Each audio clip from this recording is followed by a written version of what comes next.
তোমাদের মাঝে একটা ভিডিও শেয়ার করে তোমরাও দেখো মানুষ কতটা নির্লজ্জ ও বেহা হইতে পারলে এরকম একটা ভয়েস তার মুখ থেকে বের করতে পারে। উগান্ডা থেকে আগত এক সাংবাদিক এই মেয়েটাকে প্রশ্ন করে, আপনি কাকে বিয়ে করবেন, বড়লোক কোনো টাকাওয়ালা ছেলেকে নাকি বয়স্ক কোনো রিক্সাওয়ালাকে? আপনি কাকে বিয়ে করবেন, বড় লোকের বেকার ছেলে নাকি বয়স্ক রিক্সাওয়ালা এমন কাউকে?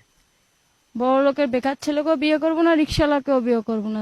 আমি জানি এখন তোমরা সবাই মনে মনে ভাবতেছো যে বড় বড় দুধওয়ালা জার্সি গাই কাকে বিয়ে করবে, বড়লোক ছেলেকেও বিয়ে করবে না, রিক্সাওয়ালাকেও বিয়ে করবে না। তাহলে তার মুখ থেকেই শোনা যাচ্ছে কাকে বিয়ে করবে। যারা একটু হট, আমাকে বেশি সময় করতে পারবে, দিতে পারবে, তাদেরকে বিয়ে করবো। করতে পারবে, দিতে পারবে, তাদেরকে বিয়ে করবো। মেয়েটাকে রাতে সবচাইতে বেশি সার্ভিস যে দিতে পারবে সেই ছেলেকেই সেই মেয়েটা বিয়ে করবে। বাট এখানে একটা প্রশ্ন থেকেই যায়, বাট এখানে শুধু আমি একটা কথাই বলতে চাই, যেই ছেলে আপনাকে বিয়ে করার জন্য দেখতে আসবে সেই ছেলেটা বেশিক্ষণ পর্যন্ত সার্ভিস দিতে পারবে কিনা সেটা পরীক্ষা করার জন্য খাটে নিয়ে খেলা শুরু করে দিও দিদি ভাই। আপনাকে সময় বেশি লাগবে। আমি একটু হট না, আমি একটু হট না। আমি খুব খুশি হয়েছি। ময়লা লাগানো স্যান্ডেল এমন পিটান পিটা মতো দাঁত ফেলে দেব।